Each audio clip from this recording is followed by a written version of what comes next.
So thank God for what you heard today. और परमेश्वर का मैं धन्यवाद करता हूँ जो बातें आज मैंने सुनी। It's really reminds you about the promises from God. और ये परमेश्वर की जो प्रतिज्ञा वायदे जो है वो हमें स्मरण दिलाता है।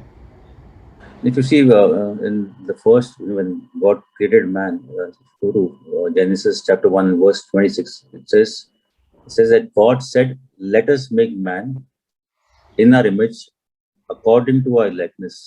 And then the later part, let him rule over fish and all that. But the two major things is our image and our likeness. और यहाँ पर हम देखते हैं कि उत्पत्ति पहले अध्याय के अंदर 26 वचन में परमेश्वर ने जैसे मनुष्य की उत्पत्ति की वहाँ लिखा है कि परमेश्वर ने कहा हम मनुष्य को अपने स्वरूप के अनुसार अपनी समानता में बनाए। So, likeness, to be like him, like having the same, you can say the image of God, like his forgiveness, everything like that. He wanted और a यहाँ man पर to be like him. और हमें इसलिए परमेश्वर ने बनाया कि हम उसकी स्वरूप में, उसकी समानता में, उसकी एक छवि बन सके, हर चीज़ के अंदर हम उसकी स्वरूप में बन सके। But see, when Adam was made and God told them not to eat and all that, but they sinned. They were, God took them away from the Garden of Eden. हम जानते हैं कि जैसे उनको वो वृक्ष का फल नहीं खाना था, उन्होंने उस चीज़ को खाया, अनाज्ञाकारिता करके उस बगीचे में से वो बाहर कर दिए गए। The thing is that sin that they did kept them apart from God. और जो पाप उन्होंने किया, उस पाप ने उनको परमेश्वर से अलग किया। But you see, the real image of God was seen when Christ came to this earth. और परमेश्वर की सही प्रतिमा को हमने तब देखा जब यीशु मसीह इस धरती पर आया। There are many people in between. A lot of people came. Abraham, Isaac. What about Job? Everybody. But there's only image of God was seen. His likeness was seen when Christ came. और वहाँ पर हम देखते हैं कि बहुत Abraham था, इसहाक था, याकूब और अयूब, इन्होंने परमेश्वर के साथ वो चले, लेकिन हम केवल यीशु मसीह जब परमेश्वर का पुत्र इस धरती पर आया, उसी में ही परमेश्वर की समानता या उसकी प्रतिमा को हमने देखा। God was really, happy to say, like about his, speak about his son. और परमेश्वर पिता जो है अपने बेटे के बारे में कहने के लिए बहुत ही आनंदित था। Because he had a total likeness of God, that image of God in him. क्योंकि उसके अंदर परमेश्वर की सारी खूबियाँ या सारे स्वरूप या प्रतिमा थी। As brother Viju was sharing, this verses you see in John chapter 5. That Jesus speaks about a father. He says, if you read verse 17, he says, "My father is always at work to this very day, and I am too working." So he's working like his father every day. यूहन्ना के अंदर जैसे कहता है कि जैसे मेरा पिता सदा कार्य करता है, वैसे मैं भी इस दिन तक मैं कार्य कर रहा हूँ। Second, if you read verse 19, it says, "I'll tell you, the son can do nothing by himself. He can do only what he sees from the father doing, because what the father does, the son also does." और वो कहता है कि पुत्र अपने आप से कुछ नहीं कर सकता, केवल वह जो पिता को करते हुए देखता है उन्हीं If you कामों read this, sorry. Yes Yeah. If you read this verse, you see he'll describe what he's learned from the father and the same things that they are doing. What the purpose God had for his life, that plans that he had, that is working in his life. और यहाँ पर हम देखते हैं कि पिता जो वो कहता है उसे करने के लिए, उन बातों को वो सीख कर उन्हीं बातों को करता है, और परमेश्वर पिता ने जो उद्देश्य उसके जीवन के लिए ठहराता है उसी को वो करता है। Even if you read the Bible, I never came to a part where it says like Jesus thought, let me have a house, and let me have a certain chariot where I can go to, kind of make so many disciples. But और you'll मैं see every time he had that will of the Father in it. और मैं कभी ऐसी बातों को नहीं पढ़ता जो यीशु मसीह ये कहता है कि मैं बहुत सारे रथों को लेकर, बहुत सारे शिष्यों को मेरे पीछे अनुसरण करने के लिए पिता की इस तरह से वो नहीं चाहता था कि वो पिता की इच्छा को पूरी करे। But he had come for a purpose to save us from sin, and that was his main thing in life. और ये बहुत ही मुख्य उद्देश्य के साथ इस संसार में आया था कि ताकि वो हमको हर एक पाप से छुटकारा दे सके। He never earned any money, nor he wanted to earn any name. और उसने बहुत कुछ पैसा या नाम नहीं कमाया, But he worked as a servant. He washed his disciples' feet. We see many things about it, that he had a spirit of service as a servant, not as a master. और हम देखते हैं कि वो एक दास के समान रहा, उसने शिष्यों के पैर धोए और हमेशा एक एक सेवा की आत्मा के साथ रहा, या कोई प्रभुता करने वाले स्वामी के समान नहीं था। I was seeing this thing and comparing my life. Do I really have that image of God in me, that likeness of Jesus in my life? मैं अपने आप के जीवन की तुलना कर रहा था कि क्या मेरे अंदर, क्या परमेश्वर का वो स्वरूप या यीशु मसीह की समानता मेरे जीवन में है या नहीं। See, when you read that Matthew chapter 25, there's many people who said, God, we did so many miracles in your name. We did this, that, we did healing, we did worship, we did whatever. But Jesus says, I don't know you. मत्ती के अंदर हम देखते हैं कि बहुत सारे लोग कहते हैं कि हमने इतने बड़े बड़े चमत्कार किए, दुष्ट आत्माएं निकाली, ये किया वो किया, लेकिन यीशु उनसे कहता है कि मैं तुम्हें नहीं जानता। Because he didn't see the likeness of him in them. क्योंकि यीशु मसीह उनके अंदर, उन लोगों के अंदर अपनी समानता या स्वरूप को नहीं देख पाता। He didn't want to see that things that he did, but he wanted to see that image of him, that life that they spent in the earth was according to him. और यीशु मसीह ने जो बातें की थी, चमत्कार, वो सारी बातें उनमें नहीं देखना चाहता था, लेकिन उस दिन वो अपनी समानता, अपनी स्वरूप को देखना चाहता था उन लोगों के अंदर। So when I live my life, God doesn't want me doing certain things, but He wants to see as a son or as in a brother of Christ. Like, am I living that life, that what plans He has done, He has kept for me? और जिस धरती पर मुझे परमेश्वर ने रखा है, वो चाहता है कि मैं ऐसा जीवन जी रहा हूँ कि यीशु मसीह की समानता में मैं जी रहा हूँ। क्या मैं यीशु मसीह जो मेरा भाई है उसकी समानता में, प्रतिमा में बदलते जाता हूँ। Like like we read many verses, like Jeremiah 29:11 says, "For I have plans for you, declares the Lord, plans to prosper, not to harm you, plans to give you hope and a future." और यिर्मयाह 29:11 में हम पढ़ते हैं कि जो कल्पनाएं मैं तुम्हारे विषय में करता हूँ वे हानि की नहीं, लेकिन आप तुम्हारे लाभ की है। So now there are many verses. We read Bible is full of promises from God. There is not a place where He is not promised, and that all those promises for above my welfare, for my well-being, that और I may have that likeness of God. और Bible के अंदर बहुत सारे हम प्रतिज्ञाओं को हम देखते हैं। ये सारी प्रतिज्ञा जो परमेश्वर के पास से हमको मिली है, ये सारी प्रतिज्ञा हमारी मदद करती है ताकि हम परमेश्वर की समानता में रूपांतरित या बदल सके। It doesn't speak about I getting more money or buying big houses or buying big cars. No, but it promises that life of Christ on earth. और ये सारी प्रतिज्ञाएं इसलिए नहीं है कि मैं बहुत सारा पैसा कमाऊं या कार या बहुत ही बड़ा घर, बहुत सारे भौतिक सुखों को प्राप्त करूं, इसलिए नहीं, लेकिन ये सारी प्रतिज्ञाएं इस धरती पर रहते हुए परमेश्वर की समानता में बदलने के लिए वे हैं। One brother was sharing with me, so he said, if you own a land of say about 10 acres or 100 acres, okay, एक भाई मुझसे कह रहा था कि यदि मेरे पास एक 10 या 100 एकड़ की ज़मीन मेरे पास यदि है, and you fly from a flight, when you are going in a flight somewhere, you try to, from that air, you try to see where your land is. और यदि इस 100 एकड़ की ज़मीन को हम फ्लाइट से ऊपर से हवाई जहाज़ में से देखने की यदि कोशिश करते हैं, First of all, you won't recognize where your land is. Second thing is, even if you recognize it, it will be a spot in that area. और पहली चीज़ तो हम उस ज़मीन को ऊपर से देख ही नहीं पाएंगे, यदि देख भी पाए तो बहुत ही छोटा सा बिंदु या छोटी सी जगह, हल्का सा आपको नज़र आएगा। So many things that we think we have earned or we have are, it's you can say it's nothing. और यदि हमें लगता है कि हमने कुछ कमाया है, हमारे पास कुछ है, तो जब हम ऊपर से उसको देखेंगे वो कुछ भी नहीं है। But the grace of God and the likeness of God is much more higher, much more most priceless. परमेश्वर का अनुग्रह और उसकी समानता में बदलते जाना, यही सबसे बहुमूल्य बात है। And sometimes there was you feel like us to feel like why this and all that, but there's a verse in Esther 4:14. और एस्तर की पुस्तक 4:34 के अंदर एक वचन है, and there are certain times, but that verse it says, perhaps you were born for such time as this. Esther 14. और एस्तर की पुस्तक उसका 4:14 वचन के अंदर इस प्रकार लिखा है कि तू इस समय चुपचाप रहे और किसी न किसी उपाय से यहूदियों का छुटकारा उद्धार हो जाएगा। It's in a small, yes sir, it's a small thing. Just one thing it says is, perhaps you were born for such a time as this. Means I was born. God has certain plans that I may live in this time, and I show the likeness of Christ in me. और जैसे Esther के लिए कहा जाता है कि क्या जाने इसी कठिन समय के लिए शायद तुझे राजपद मिला गया था, शायद मैं इसी के लिए उत्पन्न या पैदा किया गया हूँ संसार के अंदर, ताकि मैं मसीह की समानता को चख सकूँ या उसे पहचानूँ। It's not only church, but it's about where I go to work, how I live.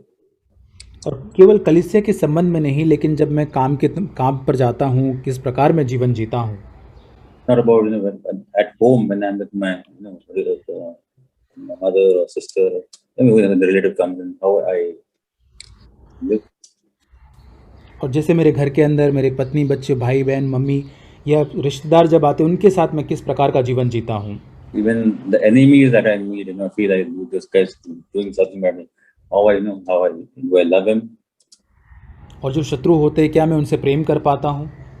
Am I, if I have say some money, am I ready to give for somebody is needful? और जब मेरे पास यदि पैसा है, तो यदि कोई ज़रूरत में है, तो क्या मैं उनको दे पाता हूँ। That reflects, that way I live, that reflects the image of Christ. It's not about sharing, it's not about standing in high places, but it's where I come, and where if you read that verse in Matthew chapter 11 and verse 28. और मत्ती 11:28 में जो हम वचन में पढ़ते, ये वचन बांटने के बारे में नहीं, प्रचार करने के संबंध में नहीं। But it says, come to me. I go to Christ, come to me. Whatever burdens, my things that I have, I go to Christ and I take rest in Him. और मत्ती 11:28 में हम देखते हैं कि मेरे पास और सब परिश्रम करने वाले बोझ से दबे हुए, मैं तुम्हें विश्राम दूंगा।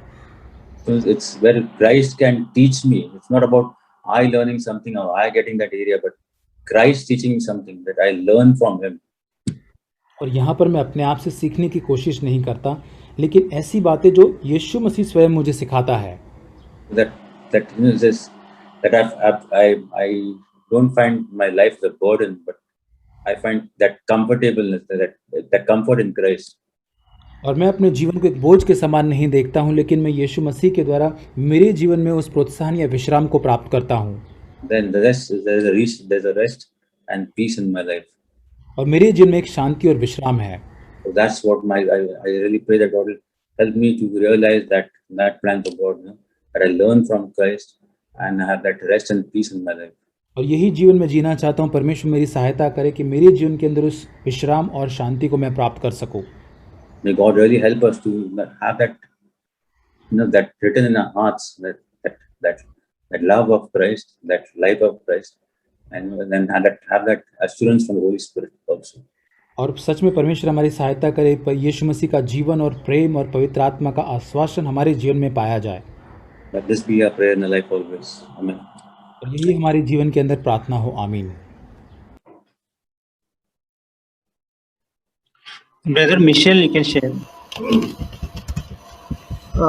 Last 2 weeks back, Brother Zach was sharing a message, and I was very convicted that he said that the goal of the new covenant is knowing God, and it is not victory over sin. और यहाँ पर पिछले सप्ताह में brother Jack ने संदेश को बांटा था, जिसके अंदर उन्हें कहा था कि मसीह का जो उद्देश्य जो होता है, वो पापों के ऊपर विजय प्राप्त करना नहीं, लेकिन परमेश्वर को जानना, ये उद्देश्य होता है। Or and I realized that for the last 5 years or so, I have longed for victory over sin, and I was very much convicted that that is my only goal. Like that has become an idol for me. और पिछले सालों के अंदर मैंने देखा कि पापों के ऊपर विजय पाना, उसी को मैंने मेरे जीवन के अंदर खोजा था, और कहीं ना कहीं मैं उसी बातों के अंदर बहुत ही संतुष्ट हो गया था। And last week also, Abu Uncle was sharing that we must weep for our sins. और पिछले सप्ताह अबू अंकल ने भी यही बांटा था कि हमें हमारे पापों के कारण शोकित होना है। And I was wondering that if I want victory over sin, why is it that I have never wept for my sin? और यदि मैं सोच रहा था कि यदि मुझे पाप के ऊपर विजय प्राप्त करना है, तो मैं सोच रहा था कि मैंने अब तक नहीं प्राप्त की है। And I was realizing that I don't know God better. और मैं इस बात को सोच रहा था कि मैं परमेश्वर को बेहतर या अच्छी रीति से नहीं जानता हूँ। If I know God more, then if I sin, I will have that genuine feeling that I have hurt Him. और यदि मैं परमेश्वर को वास्तव में जानता हूँ, तो जब कभी मैं पाप करता हूँ, असफल होता हूँ, तो मेरे अंदर एक वास्तविक ये इच्छा या विचार होंगे कि मैं परमेश्वर को कहीं ना कहीं मैं खुद खेदित कर रहा हूँ। And because I am walking with Him, then weeping will be a very natural thing. और इसलिए कि मैं परमेश्वर के साथ चल रहा हूँ तो हर पाप के ऊपर शोक करना मेरे लिए बहुत ही स्वाभाविक बात हो जाएगी। So it is my prayer that I am so thankful that God revealed this to me. और मैं ये मेरी प्रार्थना है, मैं धन्यवाद परमेश्वर को देता हूँ इस बात को मुझ पर प्रकट करने के लिए, That in the coming days I might only long to know God. ताकि आने वाले दिनों के लिए मैं केवल परमेश्वर को जानने के लिए मैं उसको खोजूं। And there is a verse in Daniel 11:32, और दानियल उसका 11:28 वचन, verse 32, the last part, that people who know their God will display strength and take action. Daniyal उसका 11:32 के अंदर अंतिम भाग में लिखा है कि जो परमेश्वर को का ज्ञान रखते हैं जो लोग, वे हियाव बांधकर बड़े कामों को करेंगे। So if I know God, everything else will become a consequence of that. और यदि मैं परमेश्वर को जानूंगा तो हर एक चीज़ें जो है उन बातों का परमेश्वर को जानने का परिणाम हो जाएगा। May God help me. Amen. परमेश्वर मेरी सहायता करे, आमीन। Brother Vibin.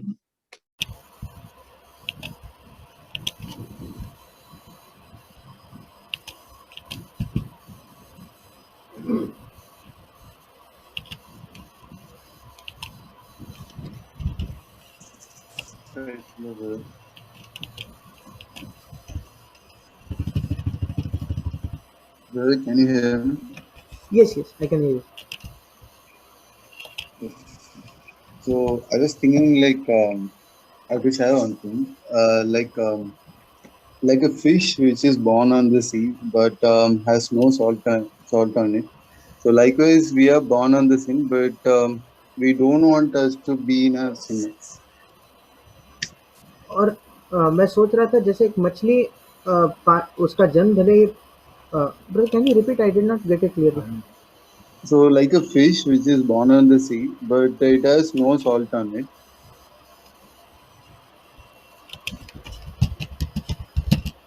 Can you hear me, brother? Yes, I didn't get the second part. Sorry. Like a fish which is born on a sea, like fish. 1 minute, brother. Let me see. Okay, like a fish which is born on the sea, brother. और जैसे एक मछली का जन्म पानी में होता है, So, but it has no salt on it. पर उस पे कोई नमक नहीं होता। So we are like also born on sin. और वैसे ही हमारे जन्म के बाद But we don't want to be a sinner. पर हम भी पापी नहीं होना चाहते। So Jesus actually he wants us to be in a sin, but like we are born on a sin, we are surrounded by the sin. और यद्यपि हम पाप से घिरे हुए हैं, हम इस संसार में भले ही हमने जन्म पाया है, फिर भी यीशु मसीह ये चाहते हैं, but he doesn't want us to be a sinner. वो ये नहीं चाहता कि हम पापी बन के जिए। So first of all, like this is the main thing which I have to share. Like और ये एक मुख्य बात थी जो मुझे बांटनी थी। so like we everyone we were being like we were like a situation and this environment which bring us to back to sin. और हम सब ऐसे परिस्थिति में रहते हैं जो बार बार हमें फिर एक बार हम पाप के सामने आते हैं। But Jesus, who is holding us very tightly, पर यीशु मसीह ने बहुत ही मजबूती से हमें पकड़ कर रखा है। so he doesn't allow us to sin when we are also holding him. और जब हम उसको पकड़े हुए होते हैं तो फिर वो हमें पाप नहीं करने देता। Like a child who when we are crossing a road, a child holds his parents very tightly, like father or mother, he holds his hand tightly. और बिल्कुल वैसे ही जैसे जब एक छोटा बच्चा रास्ता क्रॉस करता है तो वो उसके माता या पिता का हाथ बहुत ही मजबूती से पकड़े हुए रहता है। Likewise, we also holding his hands very tightly. वैसे ही हम भी यीशु मसीह के हाथ को बहुत ही मजबूती से पकड़ते हैं। Even if we are careless and we are crossing the road without care. और उसके बाद भले ही हम शायद हमारा ध्यान नहीं है, हम ऐसे ही अगर उस रास्ते को क्रॉस भी करते हुए तो like our parents who cares for us, who's holding us, even though we are free, they are holding us. और बिल्कुल उन माता पिता के समान, जैसे भले ही हम ऐसे ही भागना चाहते हैं पर वो हमें पकड़े हुए होते हैं। Jesus, on every aspect, he is holding like us, caring more than our parents. और वैसे ही यीशु मसीह भी हर परिस्थिति में हमें वैसे ही पकड़े हुए होता है, और माता पिता से भी ज्यादा हमारे लिए देखभाल करने वाला, चिंता करने वाला वो है। So every time we are going to undergoing a temptation or sin, और इसलिए जब कभी हम किसी पाप के प्रलोभन में पड़ते हैं, he is there for us, who always who warns us and gives us a word as warning. वो हर समय होता है जो हमारी रक्षा करता है और उसके वचन से हमें चेतावनी भी देता है। So every time when we are like tempted and everything, he doesn't want us to fall in that and to be guilty. और इसलिए जब कभी हम परीक्षा में पढ़ते हैं, प्रलोभन में पढ़ते हैं, तो वो नहीं चाहता कि हम उस पाप में पढ़कर हम उस दोषीपन या अपराधीपन को महसूस करें। So this is a main love and support from the God which we get every time. और यही परमेश्वर का प्रेम है और उसका आधार है जो हर समय हम प्राप्त करते हैं।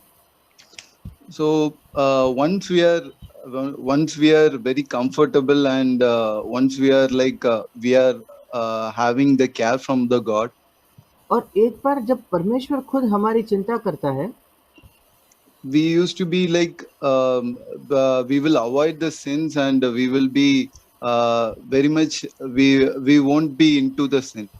और फिर हम आसानी से पाप से बच सकते हैं या उस पाप में हम नहीं पड़ेंगे। But in case if you have fallen for the sin and if you are feeling guilty, पर अगर हम पाप में गिरते हैं और हमको वो अपराधीपन या हमको वो दोष महसूस होता है, तो the only thing that comes to our mind is like God, will you forgive me or not? और फिर हमारे मन में तुरंत एक ही बात आती है कि प्रभु क्या तू मुझे माफ करेगा या नहीं।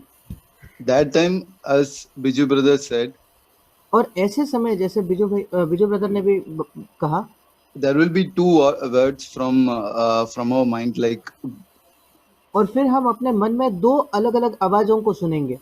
one is from God, he says yes I will forgive you, एक तो है परमेश्वर की आवाज जो कहता है हाँ मैं तुझे माफ करता हूँ, and another thing is from the devil, it will say you are guilty and this is a sin which can't be forgiven.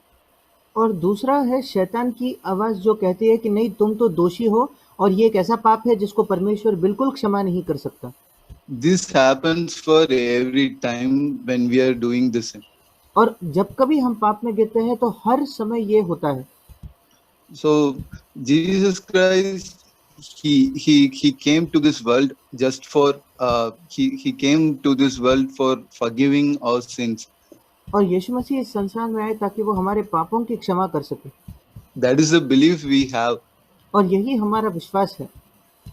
So those who belong to Christ Jesus have crucified the flesh with its passion and desires. और जिन्होंने यीशु मसीह पर विश्वास किया है उन्होंने अपनी शरीर को उसकी सारी अभिलाषाओं के साथ क्रूसित किया है। So since we live by the Spirit, और क्योंकि हम आत्मा में जीते हैं, we keep step with the Spirit on every aspect. और फिर हम पवित्र आत्मा के साथ ही चलते हैं हर क्षेत्र में। So the final thing I have to conclude is like everyone we have that same thought when we are doing sin, and everyone has the same thing. और अंत में हम सबको वही विचार होता है जब हम पाप में गिरते हैं। So we have to always listen to the God who is true. और हमें हमेशा परमेश्वर की आवाज सुननी है जो सत्य है। What is the truth? The truth is He forgives our sins every time. और सत्य क्या है कि हर समय वो हमारे पाप को क्षमा करता है। So that is the truth we have to hold to our heart, and we shouldn't repeat it like He will forgive it. और इसी सत्य को हमें याद रखना है और हमें हर बार पाप इस वजह से नहीं करना है कि वो हमें क्षमा करने वाला है। But we should battle it. Every time we should battle it like there is no second chance for us. पर हर बार हमें पाप से उस प्रकार से मल्लयुद्ध करना है या संघर्ष करना है मानो इसके बाद हमें कोई मौका नहीं है। So it can happen only by the Spirit, which God has given us, and we should take it as an armor. और ये सिर्फ पवित्र आत्मा के द्वारा ही हो सकता है जिसे परमेश्वर ने हमें दिया है, और इसलिए हमें इसको एक हथियार के समान लेना है। Let the Spirit lead us in good path. Thank you. और पवित्र आत्मा हमें सही मार्ग में चले। Brother Titus.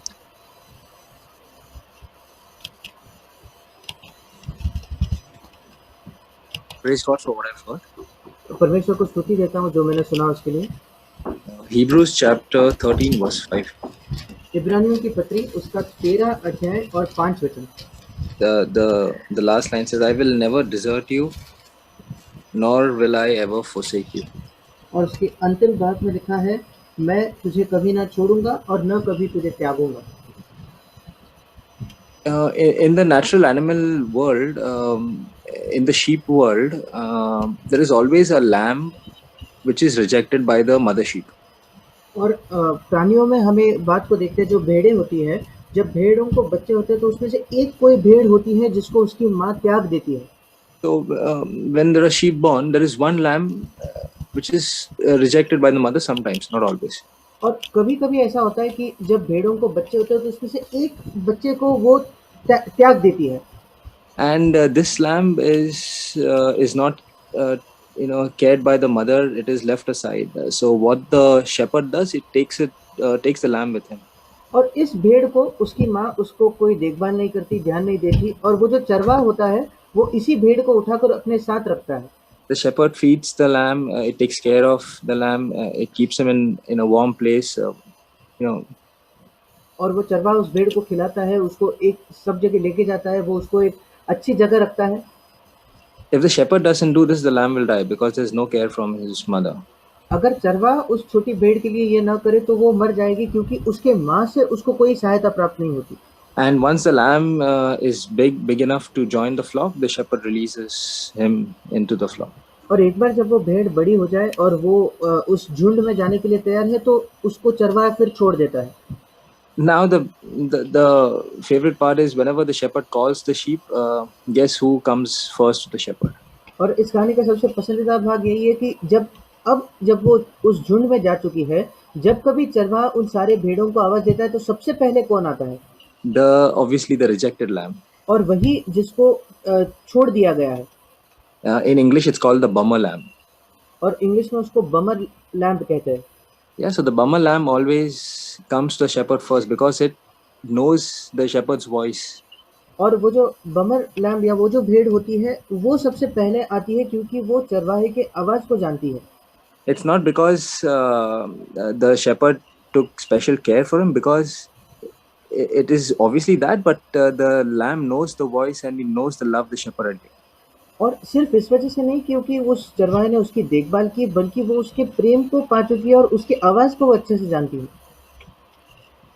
Similarly, we see in our lives and also in the case of Jesus that he was rejected by many. He was rejected by almost all the world. और हम देखते हैं कि यीशु मसीह को भी कई लोगों ने इनकार कर दिया। इस संसार में शायद सारे ही लोगों ने उसका इनकार किया। But he was close to his father. He was connected to his father. पर वो अपने पिता से जुड़ा हुआ था, उसके संपर्क में वो था। And when we look at ourselves and people reject us, and when we are rejected amongst our friends or in office, we should know that we have a father who takes care of us and loves us so much. और जब हम इस संसार में हैं और अब हम देखते हैं कि हम लोगों के द्वारा इनकार किए हुए हैं या अपने ऑफिस में, तो फिर हमें परमेश्वर की ओर देखना है। We should remember the love God has shown towards us by dying on the cross for all of us. हमें याद रखना है उस प्रेम को जो परमेश्वर ने हमारे प्रति दिखाया उस क्रूस पर हमारे लिए मरकर। He is a good shepherd. He will take care of all of us. वो अच्छा चरवाहा है जो हम सबकी देखभाल करेगा। One verse is in John 6:37. और एक वचन यूहन्ना 6 उसके 37 वचन में, All that the Father gives me will come to me, and the one who comes to me I will certainly not cast out. जो कुछ पिता मुझे देता है वो सब मेरे पास आएगा, और जो कोई मेरे पास आएगा उसे मैं कभी न निकालूंगा। What a wonderful verse, wonderful promise that God has given us. Jesus says that I will never cast out anyone who comes to me. और कितना अद्भुत एक वायदा है जो परमेश्वर देता है। यीशु कहता है जो कोई मेरे पास आएगा मैं उसको कभी अपने आप से न निकालूंगा। So in this world, if you are rejected, if you are left alone, we are left aside, remember that Jesus is always there. He's our shepherd. He will और never reject. इस संसार में अगर हम इनकार किए हुए हैं, अगर हम तिरस्कृत हैं, तो हमें याद रखना है कि यीशु मसीह वो अच्छा चरवाहा है जो हमें कभी नहीं निकालेगा। We know the scripture in Psalms 23. It says, first line, God is my shepherd. और हम भजन 23 के पहले पंक्ति को भी जानते हैं कि यहोवा मेरा चरवाहा है। Even in Matthew, the last verse, it says that I am with you to the ends of this earth. और मत्ती में भी आखिरी वचन यही है कि संसार के अंत तक मैं तुम्हारे संग हूँ। So, know from these verses that Jesus is always there with us. He'll never leave us. और इन वचनों से हम जानते हैं कि यीशु मसीह हर समय हमारे साथ है, वो कभी हमें नहीं छोड़ेगा। Just to conclude that, we may be broken, we may be rejected, but we are loved much dearly by a shepherd. और अंत में यही कि शायद हम टूटे हुए हैं, शायद लोगों से हम इनकार किए हुए तिरस्कृत है, पर हम हमारे चरवाहा द्वारा प्रेम प्राप्त किए हुए हैं। We are loved by a shepherd. Amen. और उस चरवाहे से हमने प्रेम पाया है। आमीन। मैं प्रभु को धन्यवाद करती हूँ। मुझे ये 2 वीक से वचन बहुत एनकरेज किया। यूहन्ना 14:15 में, अगर तुम मुझसे प्रेम करते हो तो मेरी आज्ञाओं को मानोगे। और प्रभु हमको सहायक देगा जो हमको प्रभु का इच्छा में चलाएगा। तो मेरे जीवन में अगर मुझे प्रभु से भीतर सच में प्यार नहीं है तो मैं उसकी आज्ञा को नहीं मानूंगी, क्योंकि अगर मुझे प्यार है तो ही मैं वो आत्मा का आवाज़ सुन के उसके पीछे जाऊंगी। ये मेरे को प्रभु का मेरे हृदय में ऐसा एक इच्छा आया कि इतना समय मैं अपना इच्छा कर रही हूँ, अपना स्वयं का शरीर का लालसा अगर पूरा कर रही हूँ तो मुझ में वो प्यार नहीं है। कहीं तो मैं खुद से प्रेम करती हूँ और खुद की इच्छा को सामने रखती हूँ। अगर मुझे प्रभु से प्यार है तो मैं वही करूँगी जो पवित्र आत्मा मुझे चलाएगा, और वही सुनूं के प्रभु के पीछे जाऊँगी, क्योंकि वचन में बहुत गहराई से लिखा है, if you love me keep my commands. क्योंकि अगर गहराई से अगर वो प्यार में हम लोग ग्रो होंगे, वो हम्बलनेस में बढ़ेंगे। प्रभु का इच्छा है कि मैं हम्बलनेस में बढ़ूँ और वो हम्बलता को प्राप्त करूँ, ताकि प्रभु में बढ़ते जाना वो एक पवित्र आत्मा ही बढ़ा सकता है। ये वीक में प्रभु ने सिखाया। तो प्रभु का मैं धन्यवाद करती हूँ इस वचन के लिए, और प्रेम में प्रभु का प्यार को देखने के लिए प्रभु से आशा करती हूँ। Thank you. Hallelujah, praise the lord. यशाया 58 वचन 11 सांगते, परमेश्वर तुझा सततचा मार्गदर्शक होईल, तो अवर्षांसमयी तुझ्या जीवास तृप्त करील, तुझ्या हाडास मजबूत करील, तू भरपूर पाणी दिलेल्या मळ्याप्रमाणे होशील, पाणी कधी न आटणाऱ्या झऱ्याप्रमाणे होशील। आमेन।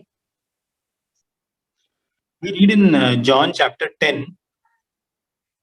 हम यूहन्ना के 10 अध्याय में पढ़ते हैं।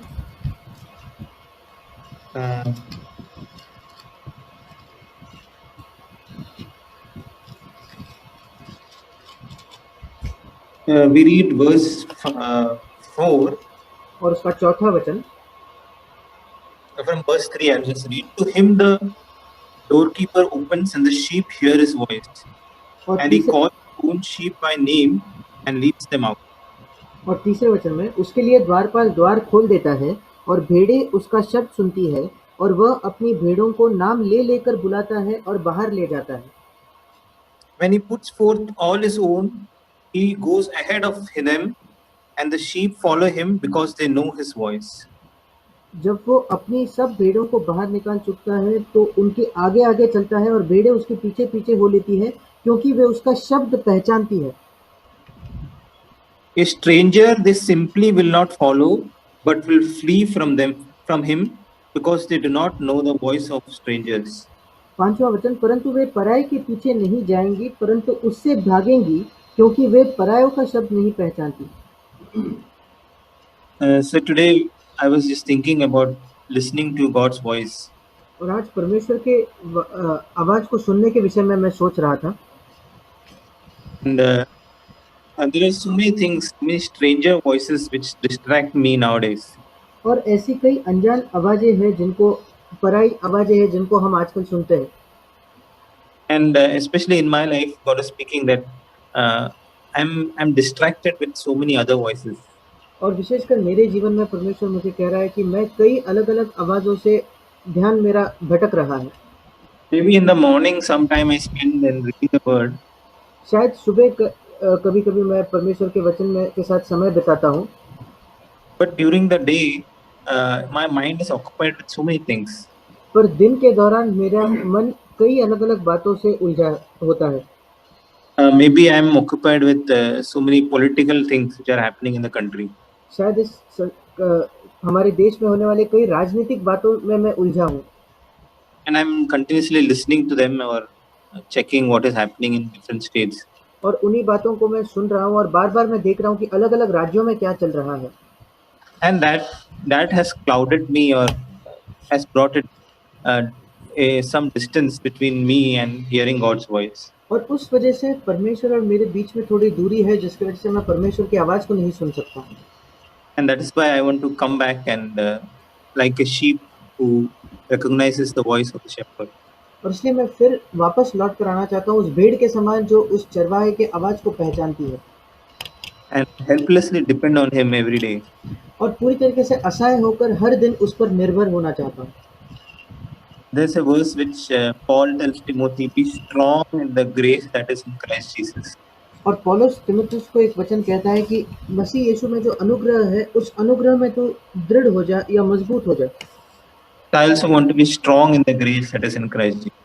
और जो अनुग्रह मसीह यीशु में है, उसी में मैं भी मजबूत होना चाहता हूँ। These days, the Lord was reminding me about the necessity of obedience. और इन दिनों में परमेश्वर मुझे याद दिला रहा था आज्ञा मानने की जरूरत के विषय में। Because as we learn to listen to His voice, the Lord also expects us to obey what we hear. क्योंकि जैसे हम परमेश्वर की आवाज़ को सुनते हैं, परमेश्वर ये भी अपेक्षा रखता है कि जो वो हमसे कहता है, उस आज्ञा को हम माने, उस बात को हम माने। You know that parable of the wise man. He said, "Who hears my word and act upon it, they are like the wise man who built his house on the rock." और यीशु मसीह ने भी जैसे उस बुद्धिमान व्यक्ति का दृष्टांत कहा, जो मेरे वचन को सुनते हैं और उसी के अनुसार वो चलते हैं, वो उस पुरुष के जैसे हैं जिसने अपने घर को उस चट्टान पर बनाया। So the Lord wants to speak to us in our daily life. और परमेश्वर चाहता है कि हमारे हर दिन के जीवन में वो हमसे बात करे। The more we obey, the more we'll be able to hear. और जितना ज़्यादा हम आज्ञा मानेंगे, उतना ही ज़्यादा हम परमेश्वर से सुन पाएंगे। Same thing we hear in James chapter 1 also. वही बात हम याकूब की पत्री उसके पहले अध्याय में भी पढ़ते हैं। James chapter 1:23. याकूब 1 उसका 23। If anyone is a hearer of the word and not a doer, he is like a man who looks at his natural face in a mirror. क्योंकि जो कोई वचन का सुनने वाला हो और उस पर चलने वाला न हो, तो वो उस मनुष्य के समान है जो अपना स्वाभाविक मुंह दर्पण में देखता है। Yeah, by hearing the Lord's voice from the scripture, or when we in a practical way, we can understand what the Lord is trying to say. और परमेश्वर की आवाज़ जब हम परमेश्वर के वचन से सुनते हैं या किसी और परिस्थिति में सुनते हैं, तो हम ये समझ पाते हैं कि परमेश्वर क्या कह रहा है। It should be also our desire to obey it with all earnestness. पर उसी के साथ हमारी ये भी इच्छा होनी चाहिए कि पूरे ईमानदारी से हमारे अंदर ये चाहत है कि हम उस आवाज़ को सुने। If we are not practicing that obedience, there is a chance that we'll listen less and less. और अगर हम उस आज्ञाकारिता को नहीं मान रहे, तो ये भी संभव है कि हम उसके आवाज़ को और भी कम सुनने लगे। Amen. आमीन।